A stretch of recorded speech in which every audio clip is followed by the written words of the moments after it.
बिहार की बेटियों के साथ, बिहार की लड़कियों के साथ घोर अन्याय है। ऐसा नहीं होना चाहिए, क्योंकि बिहार में बेरोजगारी बहुत ज़्यादा है, बिहार की जनसंख्या भी बहुत ज़्यादा है और बिहार में कोई उद्योग धंधा नहीं है, कोई फैक्ट्री नहीं है। यहाँ रोजगार का सबसे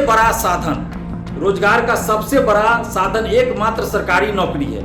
और उसमें भी अगर बिहार से बाहर के महिलाओं को आरक्षण दिया जाएगा, 35% आरक्षण का लाभ दिया जाएगा, तो बिहार की बेटियों के साथ, बिहार की छात्राओं के साथ घोर अन्याय है।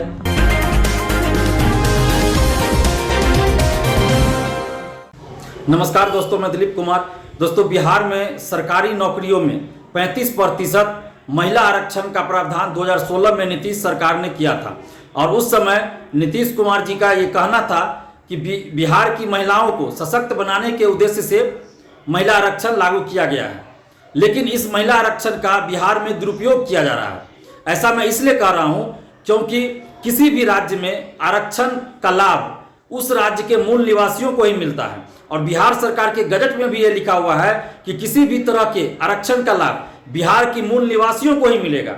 लेकिन 35% महिला आरक्षण का लाभ बिहार से बाहर की महिलाओं, यानी बिहार से बाहर की लड़कियों को भी दिया जा रहा है, जो कि बिहार की बेटियों के साथ, बिहार की लड़कियों के साथ घोर अन्याय है। ऐसा नहीं होना चाहिए, क्योंकि बिहार में बेरोजगारी बहुत ज़्यादा है, बिहार की जनसंख्या भी बहुत ज़्यादा है और बिहार में कोई उद्योग धंधा नहीं है, कोई फैक्ट्री नहीं है। यहाँ रोजगार का सबसे बड़ा साधन एकमात्र सरकारी नौकरी है और उसमें भी अगर बिहार से बाहर के महिलाओं को आरक्षण दिया जाएगा, 35% आरक्षण का लाभ दिया जाएगा, तो बिहार की बेटियों के साथ, बिहार की छात्राओं के साथ घोर अन्याय है। इसलिए मैं ये कह रहा हूं कि बिहार से बाहर की महिलाओं को बिहार में सरकारी नौकरियों में 35% आरक्षण का लाभ नहीं मिलना चाहिए, क्योंकि ये गलत है। ये बिहार की बेटियों के साथ, बिहार की छात्राओं के साथ घोर अन्याय है। दूसरी तरफ आप देखिए, झारखंड में सचिवालय सहायक का फॉर्म आता है, बिहार के स्टूडेंट्स फॉर्म ही नहीं भर पाते हैं।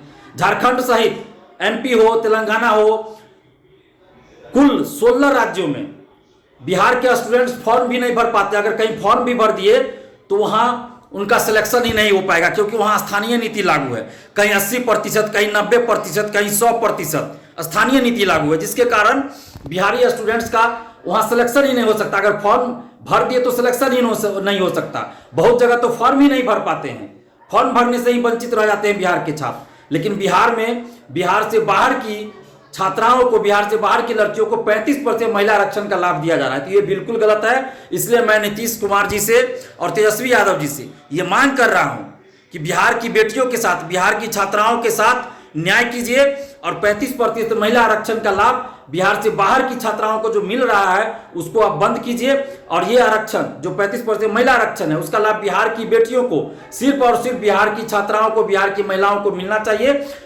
RTI के जवाब में BPSC ने ये जवाब दिया था। RTI से जब एक जवाब मांगा गया था महिला आरक्षण पे, तो BPSC ने 2 साल पहले ये जवाब दिया था कि 35% महिला आरक्षण का लाभ बिहार से बाहर की महिलाओं को भी दिया जा रहा है।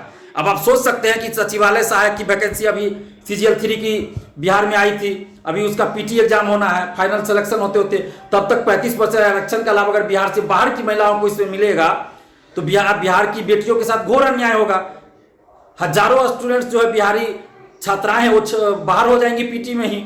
उसके अलावा दरोगा बहाली में देखिए, जो 1717 दरोगा बहाली, 2446, 2217, इसमें महिला आरक्षण का लाभ बिहार से बाहर की लड़कियों को दिया गया। BPSC में लगातार दिया जा रहा है, अन्य बहालियों में दिया जा रहा है, सिपाही बहाली में दिया जा रहा है। तो इससे क्या हो रहा है कि बिहार की जो हजारों बेटियां हैं, बिहार की हजारों छात्राएं, उनका सिलेक्शन नहीं हो पाता, वो बाहर हो जाती हैं और बिहार से बाहर की छात्राएं आरक्षण का लाभ लेकर बिहार में नौकरी कर रही है। जबकि बिहार के स्टूडेंट्स, बिहार की बेटियां, बिहार के छात्र 16 राज्यों में या तो फॉर्म नहीं भर पाएंगे या कहीं अगर फॉर्म भर दिए तो उनका सिलेक्शन नहीं हो सकता। और दूसरी तरफ स्थानीय नीति 16 राज्यों में लागू है, कहीं 80%, कहीं 90%, कहीं 100%। लेकिन बिहार से बाहर की महिलाओं को आरक्षण दिया जा रहा है, तो ये बिल्कुल गलत है। इसलिए सरकार को इस पे सोचना चाहिए और महिला आरक्षण का लाभ बिहार से बाहर की महिलाओं को नहीं दिया जाना चाहिए, सिर्फ बिहार की बेटियों को ही दिया जाना चाहिए।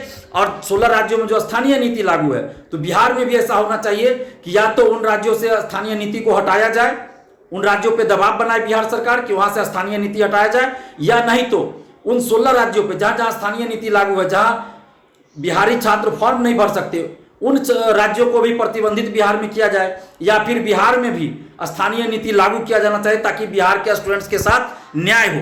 क्योंकि बिहार के स्टूडेंट्स बाहर जाकर पलायन कर रहे हैं, बिहार के लोग बाहर जाते हैं, पलायन कर रहे हैं मजबूरी में, और बाहर के लोग यहाँ आके नौकरी कर रहे हैं। तो ये हम इसका विरोध नहीं कर रहे हैं। देश के किसी भी कोने में रह के लोग जॉब कर सकते हैं, देश के किसी भी कोने से लोग आके बिहार में भी जॉब कर सकते हैं, और बिहार के लोग भी कहीं जाके जॉब करें, नौकरी करें, हमें कोई आपत्ति नहीं है।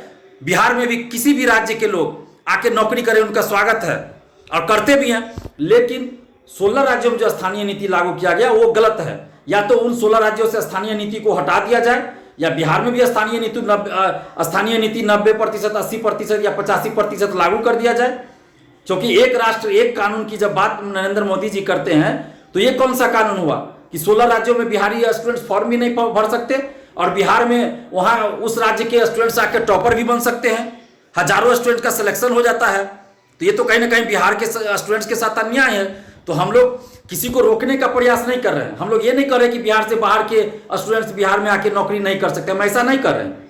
हम तो कह रहे हैं कि भारत के किसी भी कोने से स्टूडेंट्स यहाँ आके नौकरी कर सकते हैं बिहार में, और कर भी रहे हैं। लेकिन बिहार के स्टूडेंट्स को जो प्रतिबंधित किया जा रहा है स्थानीय नीति के नाम पे, ये गलत है। और आरक्षण का लाभ किसी भी राज्य में वहां के मूल निवासियों को ही मिलता है। तो इसलिए हम ये मांग कर रहे हैं सरकार से कि आप बिहार में जो 35% महिला आरक्षण का प्रावधान किया गया है, उसका लाभ बिहार से बाहर की छात्राओं को नहीं मिलना चाहिए। क्योंकि आपके गजट में ही लिखा हुआ है कि किसी भी तरह के आरक्षण का लाभ बिहार के मूल निवासियों को ही मिलेगा। तो फिर 35% महिला आरक्षण का लाभ बिहार से बाहर की महिलाओं को क्यों मिल रहा है? तो बिहार की बेटियों के साथ अन्याय है।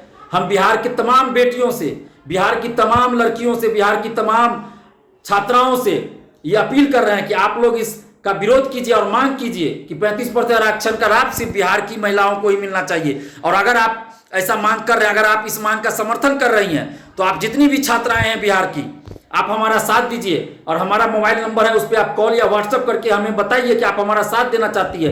तो हम छठ के तुरंत बाद नवंबर प्रथम सप्ताह में हर एक जिला जाएंगे और तमाम स्टूडेंट्स को, बिहार के समस्त स्टूडेंट्स को एकजुट करेंगे, और बिहार जितने भी मुद्दे हैं स्टूडेंट्स के, उन सभी को लेके बिहार में, पटना में एक बहुत बड़ा आंदोलन करेंगे, जिसमें हमारा प्रमुख मुद्दा होगा 35% महिला आरक्षण का लाभ सिर्फ बिहार की महिलाओं को ही मिलना चाहिए, बिहार की बेटियों को ही मिलना चाहिए। तो जो भी छात्राएं, जो भी बिहार की लड़कियां हमारा साथ देना चाहती है, हमारा समर्थन कर रही है, जो महिलाएं, जो छात्राएं, जो लड़कियां, जो बिहार की बेटियां चाहती है कि 35% महिला आरक्षण का लाभ सिर्फ बिहार की छात्राओं को ही मिले, वो हमें फोन करके या व्हाट्सएप पे मैसेज करके बताइए। हमारा मोबाइल नंबर है 7282005656। आप इस पे कॉल या व्हाट्सएप कीजिए। फिर से मैं मोबाइल नंबर बता देता हूं 7282005656। और जितने भी छात्र हैं, चाहे वो स्टूडेंट्स हैं, जो भी स्टूडेंट्स हैं, चाहे वो छात्र हो या छात्राएं हो, सबसे हम समर्थन की अपील करें। आप सभी हमारा साथ दीजिए ताकि हम बिहार के स्टूडेंट्स के हित में काम कर सके और उनको न्याय दिला सके, आप लोगों को न्याय दिला सके। धन्यवाद। जय हिंद।